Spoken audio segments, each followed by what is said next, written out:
Amen. Amen. Amen. Béni soit l'Éternel. Il y a quelque chose qui a touché mon cœur ce matin. C'est qu'il y a eu de l'adoration spontanée. Il y a des sœurs, des frères qui ont adoré le Seigneur. Amen. Vous savez, il est écrit dans la parole de Dieu, il n'est pas écrit Dieu siège au milieu de la connaissance de son peuple. Dieu siège au milieu des œuvres de son peuple. Non, il est écrit Dieu siège au milieu des louanges de son peuple. Amen. Il faut que nous l'adorons. Et l'adorer, c'est le respecter. Béni soit le Seigneur. L'adorer, c'est le respecter, c'est aimer sa parole et observer toutes ses paroles. Béni soit le Seigneur. Parce que si notre vie n'est pas en accord avec la parole, tous nos jeûnes et prières ne servent à rien. Si notre vie n'est pas en accord avec la parole, toutes nos œuvres ne servent à rien.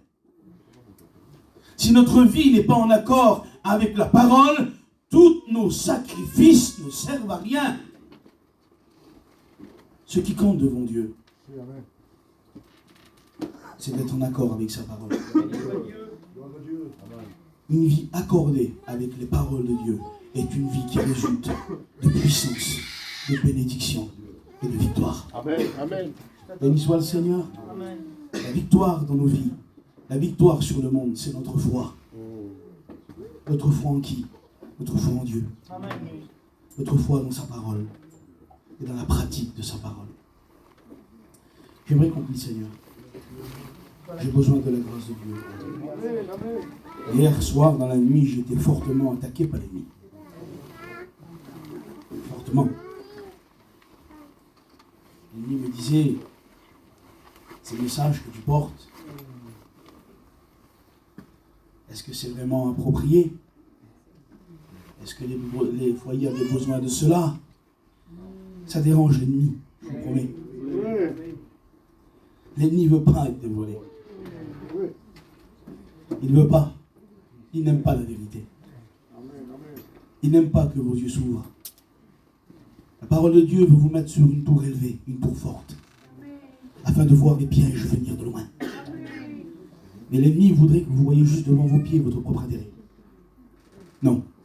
Nous allons dévoiler ses plans. Et nous allons le vaincre par la parole. Béni soit le Seigneur. Voilà. Je demande à Dieu des fois, pourquoi Seigneur, toujours tu donnes ces messages-là? Que voulez-vous? Nous pouvons donner que ce que nous avons reçu. Amen. Nous devons simplement obéir. Alors on va prier le Seigneur. Et on va continuer le message. Béni soit le Seigneur. J'aimerais demander à mon ami qui est là, qui prie le Seigneur pour moi. Merci, Père éternel. Seigneur, c'est ta parole qui prie de Jésus. Sans ta parole, Seigneur, nous ne pouvons rien faire. Et Seigneur, bénis ton serviteur. Il est déjà béni, Père éternel, mais révèle, Seigneur, ce qui t'arrange chaque cœur. Nous rejoignons, Seigneur, des âmes. Seigneur, s'il te plaît. Seigneur, qu'il y ait une démonstration de l'Esprit Saint. Seigneur, c'est toi de ton roi. Au nom de Jésus, dévoile les cœurs. Merci, Père éternel, parce que tu vas le faire, Jésus. Ta parole est puissante, Seigneur. Merci pour ton messager. Bénis encore, Seigneur. Amen. Amen. Béni soit le Seigneur. Comme nous avons parlé dans ces jours, il s'élève autour de nous des soi-disant églises, mais qui sont en réalité des tours de Babel.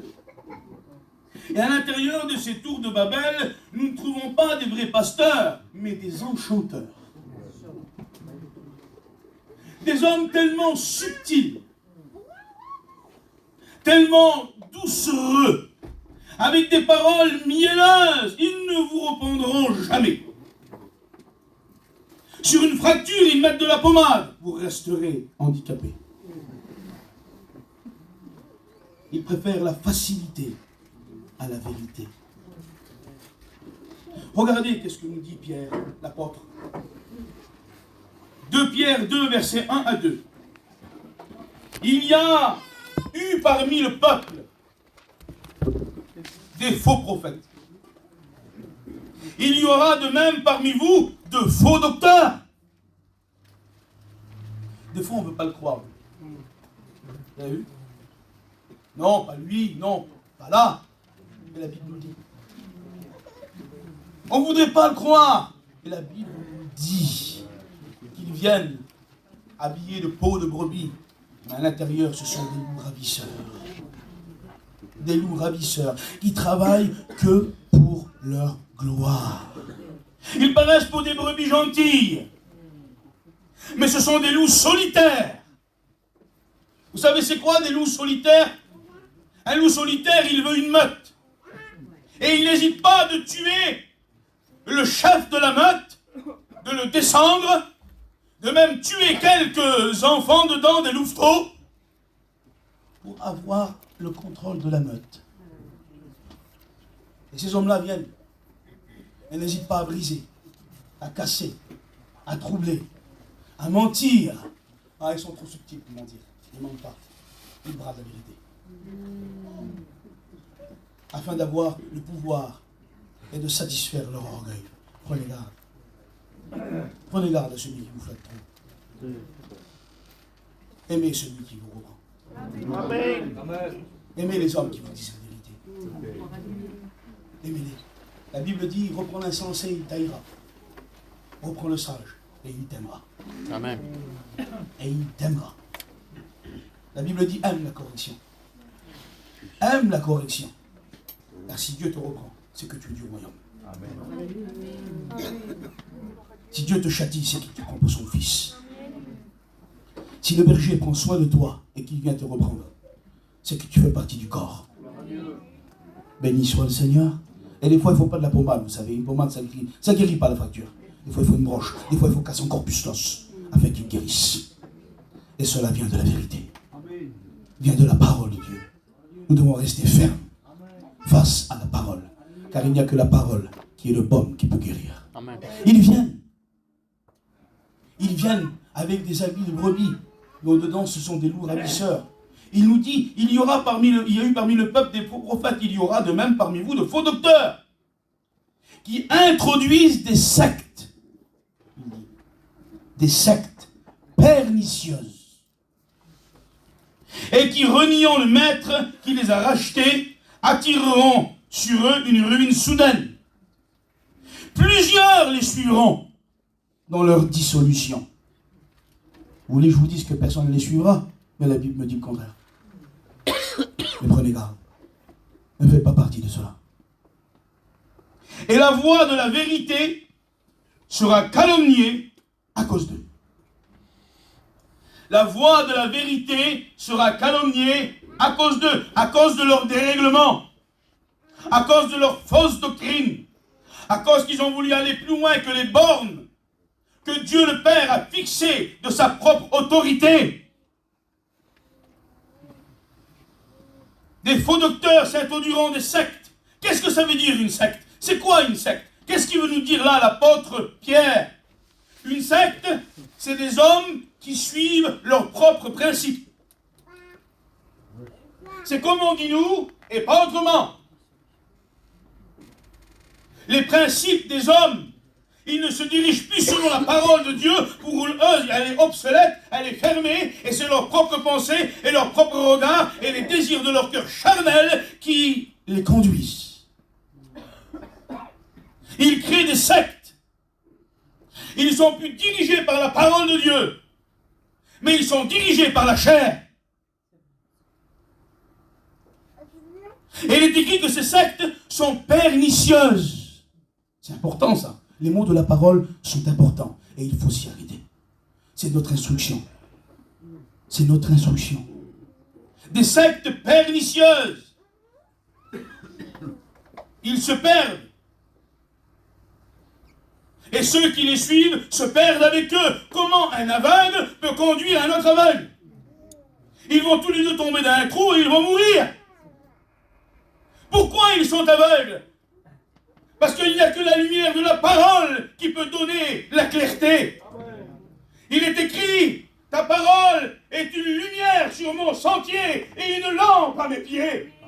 C'est la parole de Dieu qui éclaire notre chemin. C'est la parole de Dieu qui rend clair le chemin. Sans la parole, il n'y a pas de lumière. Sans la parole, il n'y a pas de clarté. Sans la parole, il n'y a que ténèbres. Sans la parole, il n'y a que des aveugles qui conduisent des aveugles et qui vont à la perdition. Et qui vont à la perdition. Le mot pernicieux, là, dans le texte, c'est apolia, qui veut dire destruction et mourir. Parce qu'une œuvre qui n'est pas basée sur la parole de Dieu, une église qui n'est pas basée sur la parole de Dieu, un ministère qui n'est pas basé sur la parole de Dieu, une vie qui n'est pas basée sur la parole de Dieu, n'importe quelle entreprise évangélique qui n'est pas basée sur la parole de Dieu ne donnera pas la vie. C'est quelque chose de factice. C'est des fleurs en plastique qui ne donnent aucune odeur. Il n'y a pas le parfum de Christ.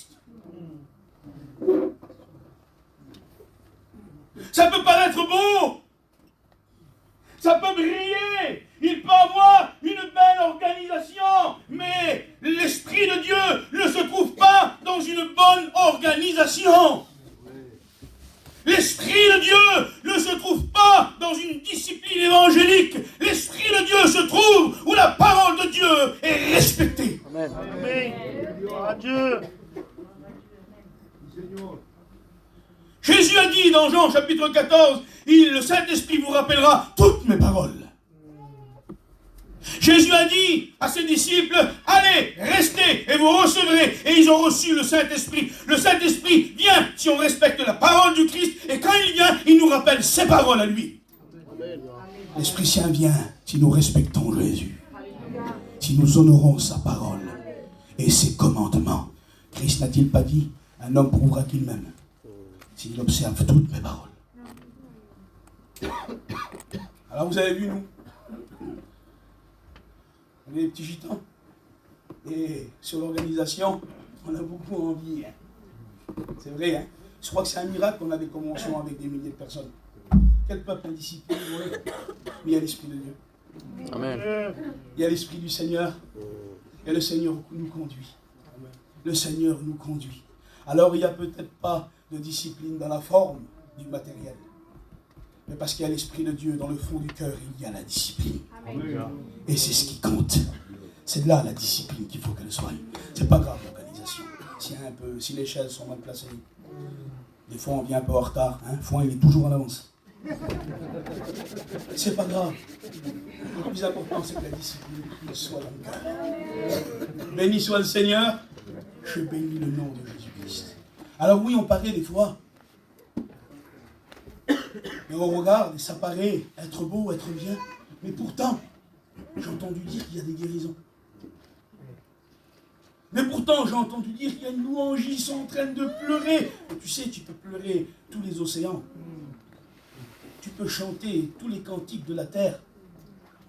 Tu peux user tes genoux jusqu'à plus marcher dans une église, tellement que tu te mets à genoux pour prier. Si tu ne respectes pas la parole, tu ne peux pas aller au ciel.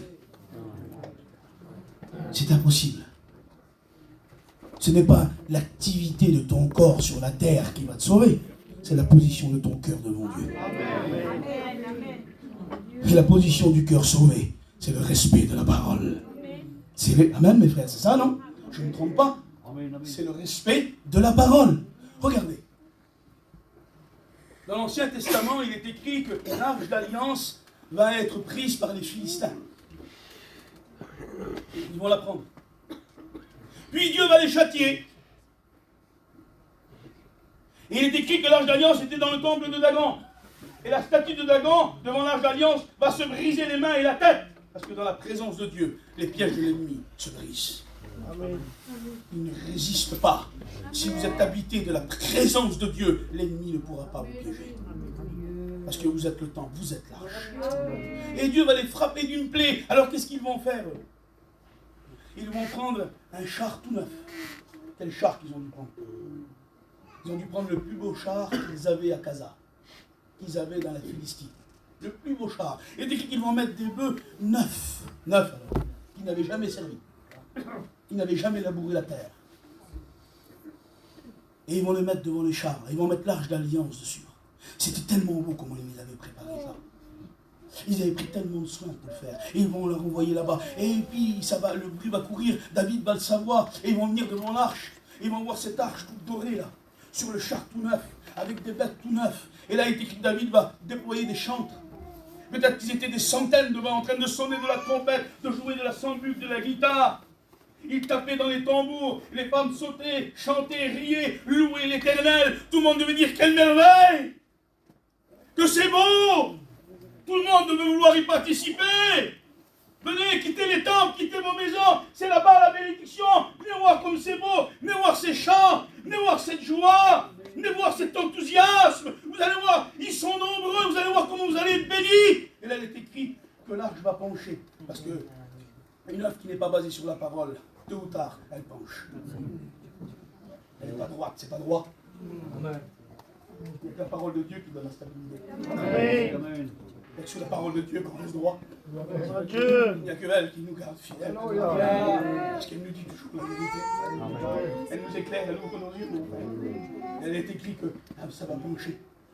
L'œuvre va pencher. Et il est écrit qu'un homme qui s'appelle Usa va essayer de la retenir. Va essayer de la retenir. Et il va mourir. Parce que cette œuvre n'était pas basée sur la parole de Dieu. Malgré sa beauté, malgré son ampleur, elle n'était pas basée sur la parole. Alors elle penche et elle donne la mort.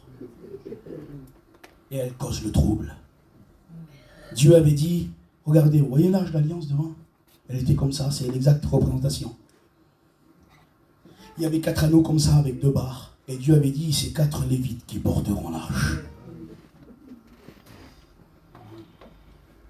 Par les 4 anneaux. Et ces 4 lévites là, et ces 4 anneaux représentent les 4 évangiles. Et si une œuvre n'est pas basée sur l'évangile du Christ, elle donne la mort et elle penche. Mais si l'œuvre est basée sur les 4 évangiles, si l'œuvre est basée sur la parole du Christ, alors l'arche est porteuse de la présence et de la victoire de Dieu. Elle ne penchera pas. Elle est selon la parole. Ils ont voulu aller plus loin, dépasser les bornes de la parole, alors qu'il suffisait simplement 4 kéatites, ne dépensant pas les bornes. Nous n'avons pas besoin de lumière derrière nous et des concerts évangéliques. On a besoin de fermer nos yeux simplement là. Ce que Dieu veut, c'est ton cœur. C'est pas une forme, c'est un fond, c'est ton cœur. On a besoin de chanter pour le Seigneur. Et que pour lui. On n'est pas des artistes, on est des chrétiens. On est des chrétiens. Si on chante, c'est pour le Seigneur. Et si on loue, c'est pour lui qu'on est là. C'est parce qu'il a donné sa vie. Alors oui, il y a des œuvres qui font envie. On les regarde de loin. Il y a David là-bas. Hey, tu ne vas pas dire que David, c'est un homme de Dieu. Hein? Oui, mais David, à ce moment-là, il n'a pas basé son œuvre sur la parole du Seigneur. Eh bien, tout David que c'est, son entreprise a donné la mort. Tu as vu les cantiques qu'il fait, David? Tu as vu les victoires qu'il a déjà eues? Eh oui, c'est vrai, il a combattu Goliath, c'est vrai que c'était un homme de Dieu, oui. Mais à ce moment-là, là, sa vie, elle n'est pas basée sur la parole. Alors l'œuvre, il penche, et il donne la mort. Un homme peut avoir eu des grandes victoires dans le passé, avoir marché fidèlement, avoir été séduit, et rentrer dans quelque chose qui dépasse les bornes de la parole. Son entreprise donnera la mort. Son entreprise va pencher. Et quiconque s'y mêlera, comme dit l'apôtre Paul, plusieurs les suivront dans leur dissolution. Ça veut dire qu'ils vont couper la parole, ils vont mettre de l'eau dans le vin. Ils vont essayer de la rendre plus claire. C'est-à-dire d'enlever son épaisseur, d'enlever son poids.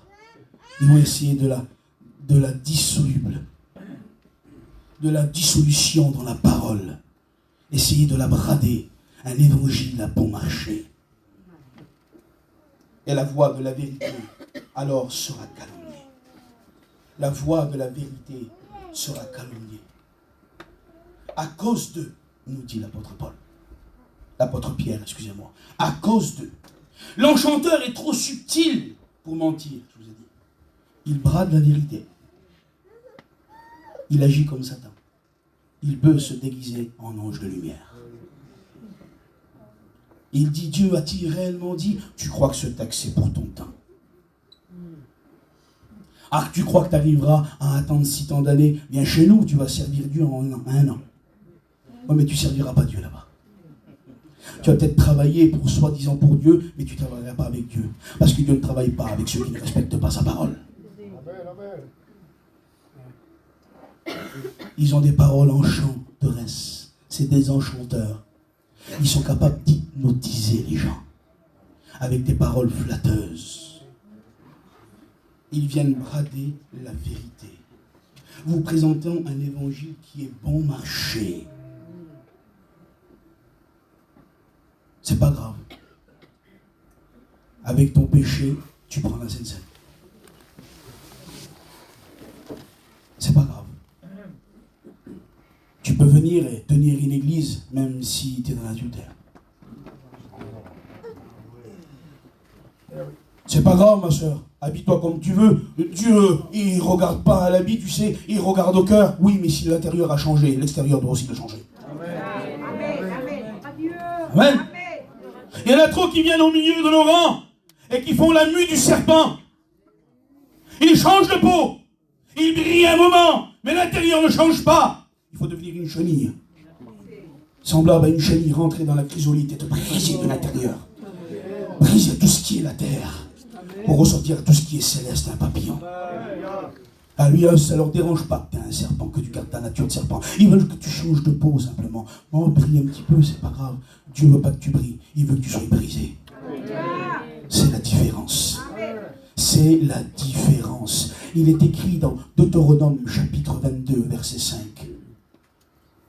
Si une femme porte un habit d'homme, cela est une abomination aux yeux de l'Éternel ton Dieu. Vous pouvez lire le texte.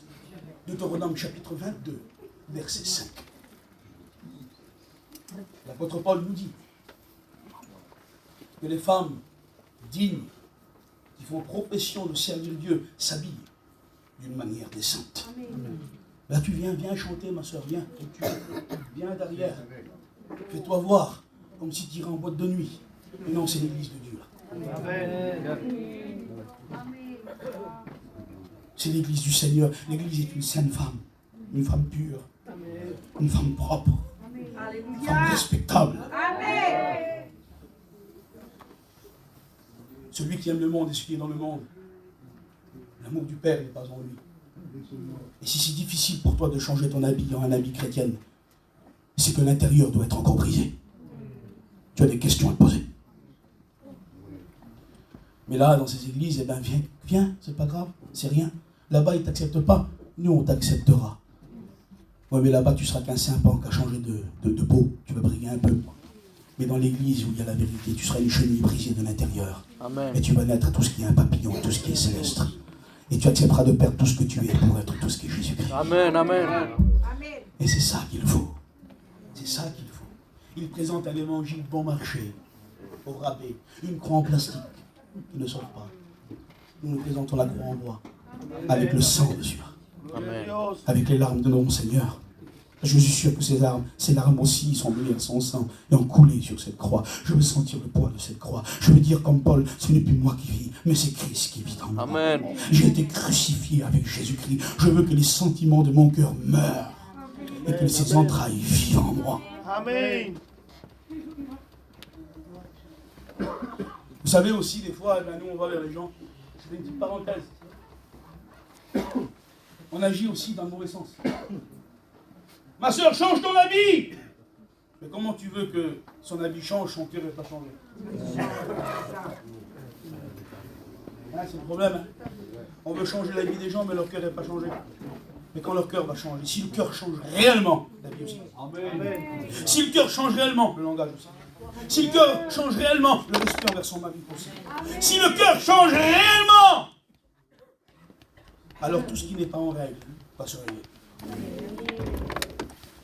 Parce que le cœur est changé. Et c'est ce qu'il faut. Oui, ils présentent un évangile bon marché. Et ils enlèvent la vérité et la remplacent par la facilité. Il faut choisir, hein, la facilité ou la vérité. Mais les deux, on ne peut pas. C'est impossible. Enlevez la vérité de la foi. Et vous trouverez la religion. C'est pas vrai? Enlevez la vérité de la foi et vous trouverez la religion. Enlevez la vérité au milieu de l'église et vous trouverez le dérèglement et les fausses doctrines. Enlevez la vérité au milieu des amis et vous trouverez des ennemis. Oh Seigneur, enlevez la vérité de l'amour et le péché est validé. L'amour a pour socle la vérité. Dieu nous dit la vérité parce qu'il nous aime. Amen. Et il prévient ses enfants. Il veut vous mettre sur une tour très haute. Parce que je vous promets qu'il vient des temps devant nous où plusieurs seront séduits par ces méga churches qui viennent d'Amérique avec des arcs d'alliance qui ne sont plus portés par des hommes de Dieu mais par des chars de Philistins, par des ustensiles qui viennent de la Philistie, qui viennent du monde, qui viennent de l'ennemi, par des comportements charnels. Non, Dieu veut que l'arche soit portée par des hommes de Dieu. Des hommes qui respectent la parole. Suivez ces hommes-là. Si vous les suivez, vous suivrez l'arche, vous suivrez la présence de Dieu et vous suivrez Dieu. C'est ce qu'il faut faire. Dieu demande une vie sincère. Une vie de repentance. Une vie de sanctification. Une vie qui demande pardon. Une vie qui reconnaît ses défauts. Une vie qui reconnaît ses péchés. Une vie qui ne peut pas supporter l'iniquité. Qui ne supporte pas le dérèglement. Une vie conduite par l'Esprit Saint. Aujourd'hui, dans certaines églises, l'évangile de la sanctification, l'évangile du renoncement, l'évangile de la vraie croix en bois est mis à bas et à terre. Si t'es pas riche, t'es pas béni. Ben alors moi je suis maudit.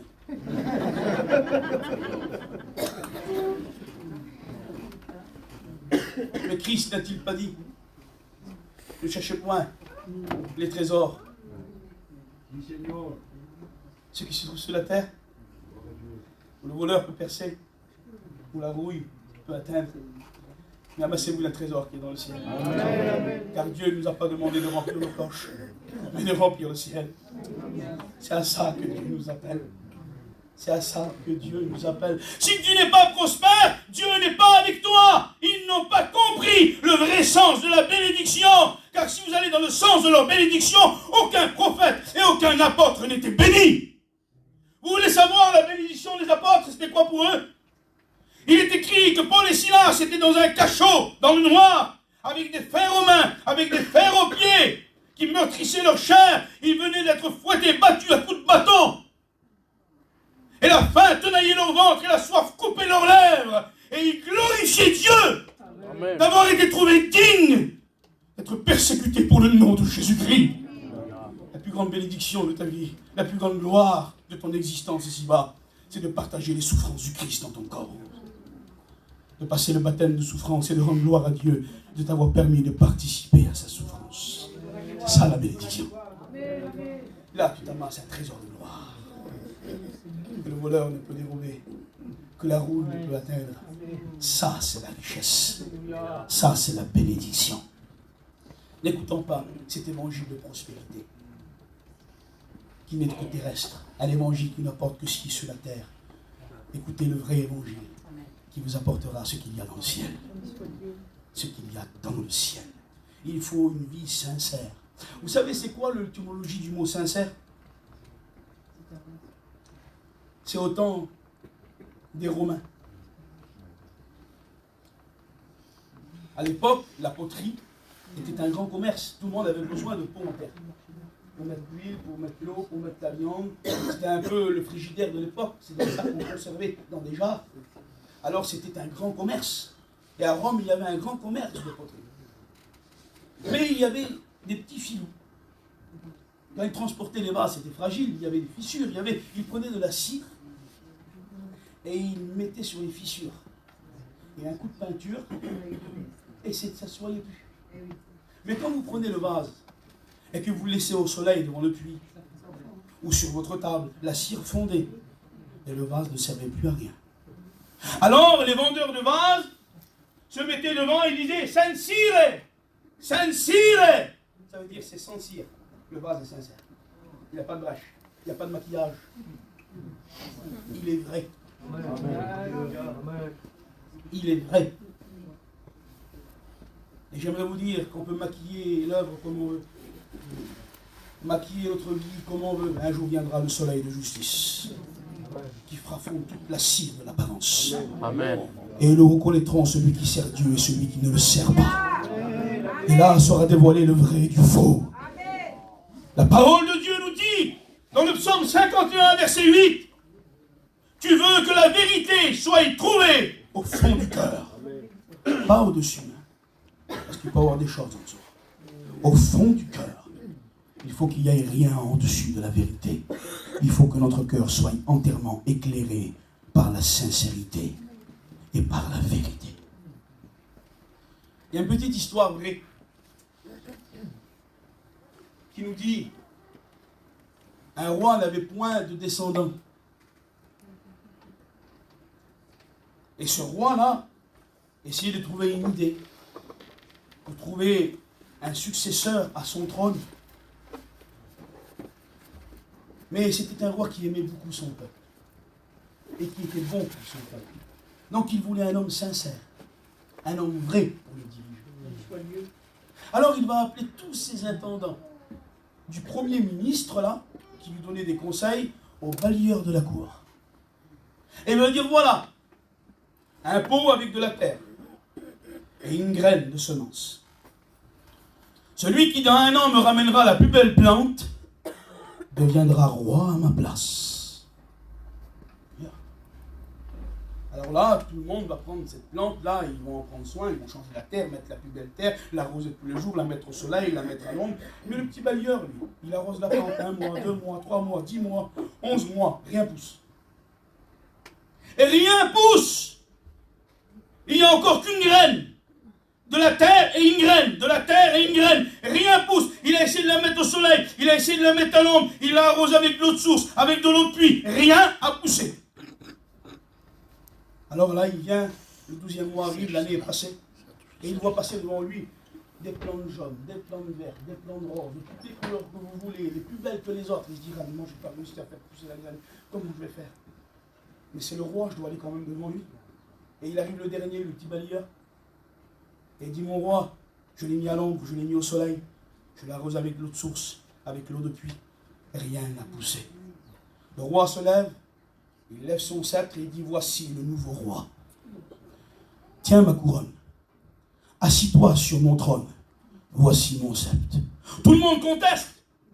Ma plante est plus belle, regarde la grandeur, regarde la beauté, regarde la couleur. Et le roi reprend sévèrement et il dit, les graines que je vous ai données étaient tous stériles. Vous avez changé les graines, parce que toutes les graines que je vous ai données ne pouvaient pas pousser. Cet homme seul a été sincère.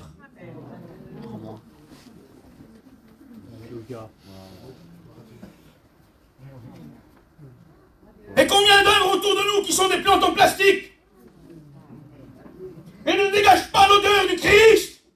Ne regardez pas à la beauté d'une œuvre, ne regardez pas à la grandeur d'une œuvre, regardez à la sincérité de l'œuvre. Amen. À la vérité de l'œuvre. Là où il y a le vrai parfum du Christ, là où il y a la vérité qui est prêchée et proclamée.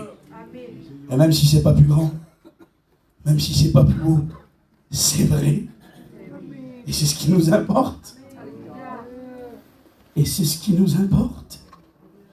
Ne soyons pas séduits. Restons dans la vérité. Je bénis le nom du Seigneur. Je bénis le nom du Seigneur Jésus-Christ. Écoutez.